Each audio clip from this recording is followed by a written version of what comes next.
Hey everybody, it's Jason with Parallel Reality coming back with you today with an article from the Federalist dated March 20th, and it is entitled The Judicial Insurrection is Worse Than You Think. And I haven't read the article yet. I just want to see what they have to say about this because, as you know, at this point, there's a lot of district court federal judges that are deciding that they can do the president's job for him, and they should be doing it. And they are causing a lot of problems. So let's go ahead and get into this and see what the Federalist has to say. It says, the point of all the injunctions and restraining orders is to preserve the supreme rule of unelected and unaccountable bureaucrats. Yes, because nobody elected these judges, or at least the people did not elect these judges to do the president's job for him. That's, the president's job. So let's see what they have to say. At this point, it's not too much to say that the federal judiciary has plunged us into a constitutional crisis. The fusillade of injunctions and temporary restraining orders issued by district court judges in recent weeks against the Trump administration on everything from foreign aid to immigration enforcement to Defense Department enlistment policy to climate change grants for Citibank boggles the mind. It says more nationwide injunctions and restraining orders have been issued against Trump in the past month than were issued, it should be than, not that, but that were issued, than were issued against the Biden administration in 4 years. Yeah, I saw the number. It was something like, I'm just going to hover over this here. Let's see where it takes us to. Okay, Harvard Law Review. But I think, the Biden was like, in the 4 years was like in like maybe, was it 16 or something like that? And against Trump already, it's like in the 60s, something like that. It was a ridiculous comparison. The correct comparison, but ridiculous in terms of the number that there had been against each president. So, I wonder who they're waging lawfare against. It says, on Wednesday alone, 4 different federal judges ordered Elon Musk to reinstate U.S. aid workers, something he and Doge have no authority to do, ordered President Trump to disclose sensitive operational details about the deportation flights of alleged terrorists, ordered the Department of Defense to admit individuals suffering from gender dysphoria to the military, and ordered the Department of Education to issue $600 million in DEI grants to schools.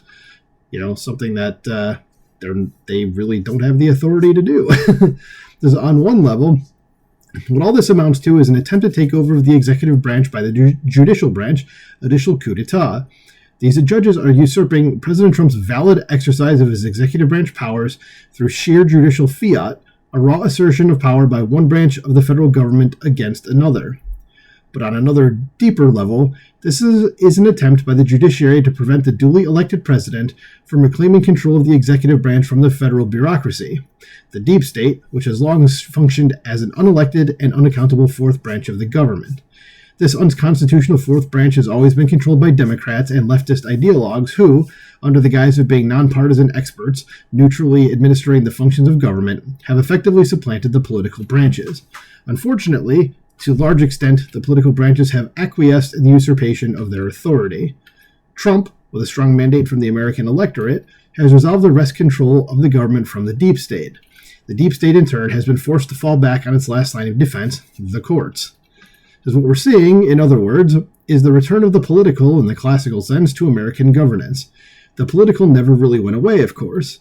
The idea of a neutral, nonpartisan class of experts and bureaucrats was always a fiction, a thinly veiled scheme for implementing the Democrats' agenda and neutralizing the effect of elections on actual governance. The voters could elect whomever they liked, but it would not much change what the bureaucracy did.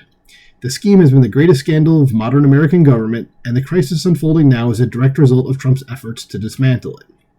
It says, why are the courts willing to defend the deep state?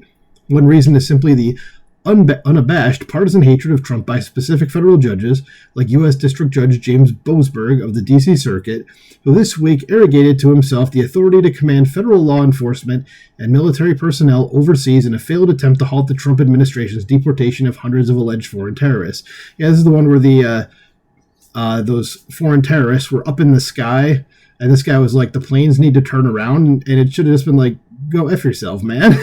Like, who are you? Like, how do you have the authority to do that? And I don't know. Like I said, I haven't read this article, but I think I remember seeing somewhere that this dude's daughter is a Democrat activist and is a part of some group. I saw the name, but I don't remember at this point what it was.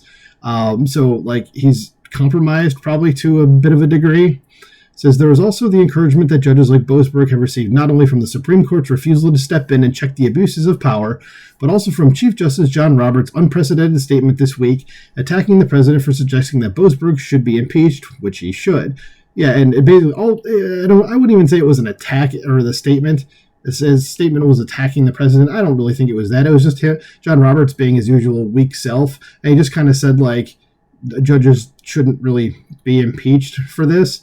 It's like, well, too bad, buddy. This is going to happen unless you step in and do the right thing, which it doesn't seem like you want to do. Which the right thing being is to tell these judges to knock it the hell off. You don't have the authority to do that. Back to the article. It says the larger cause of this judicial insurrection, however, is structural and historical, going back more than a century to the emergence of the theory of the administrative state.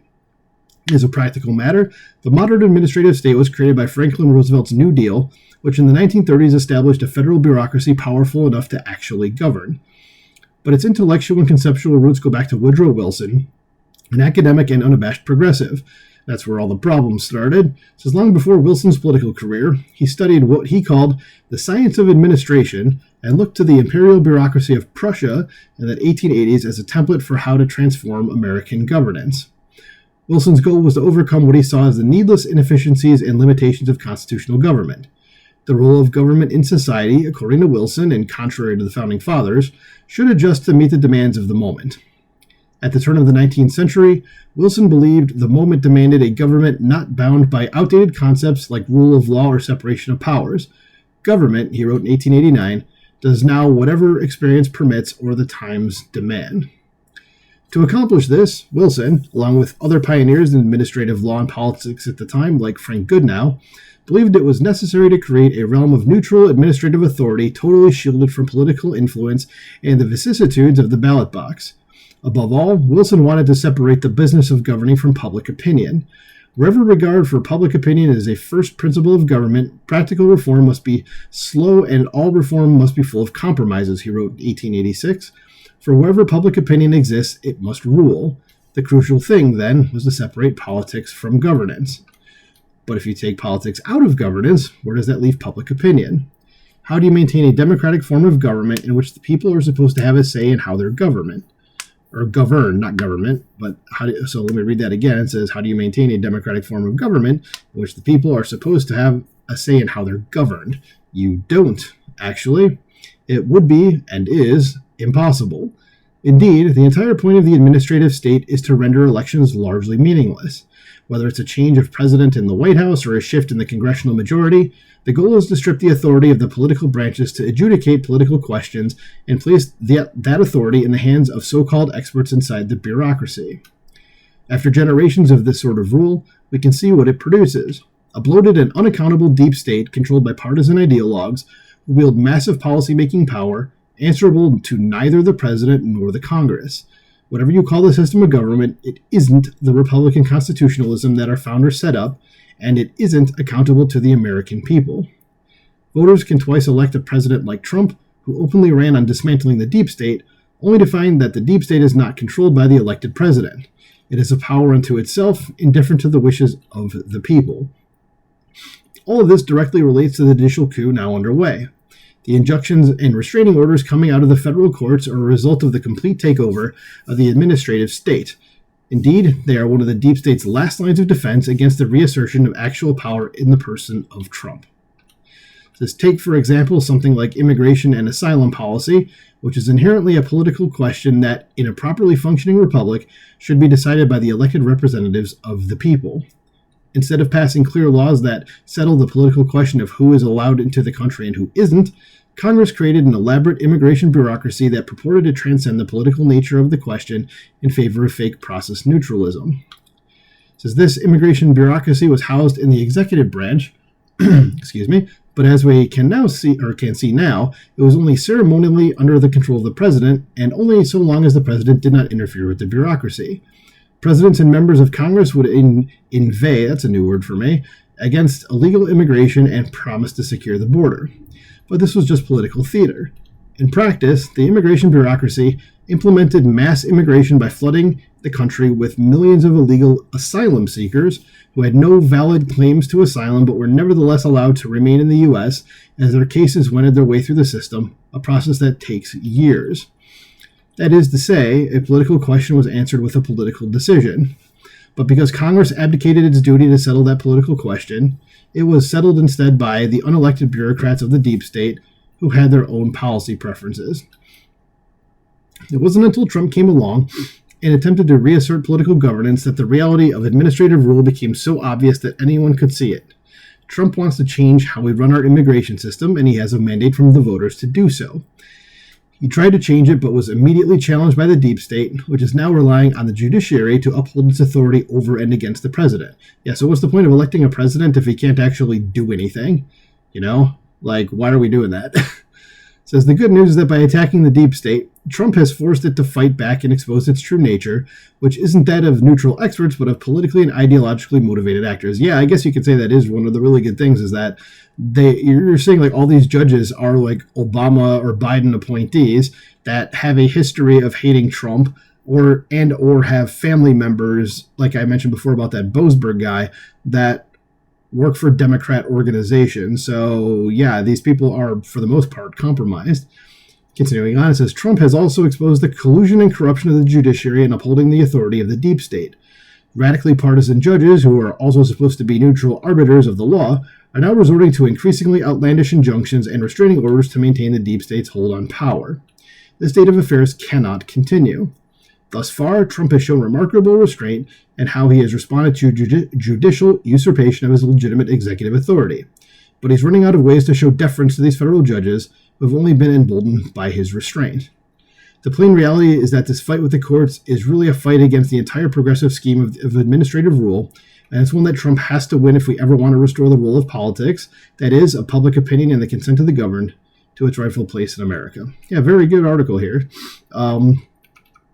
Yeah, I wish it would go more into like, I mean, it's long enough, but I wish it would have gone more into like how these judges were on the take, because you can easily just find like the judges who make the decision. And I know one of them was one of the ones that was like doing the DC trial against Trump, that she got assigned another one of these things, and actually I think ruled with him at first, but then like something else she ruled against him, but whatever. But again, go and check that out, because you can see that there are definitely excuse me, and I'm not cutting that out, there are definitely some issues going on here, but hopefully Trump can wrest power from them and be allowed to do his actual job. But we are only, 2.5 months in, or not even 2 months into his term, so he's got plenty of time left, or at least before the midterm election. So hopefully things can get settled before then. And hopefully, I think there's a bill going into Congress.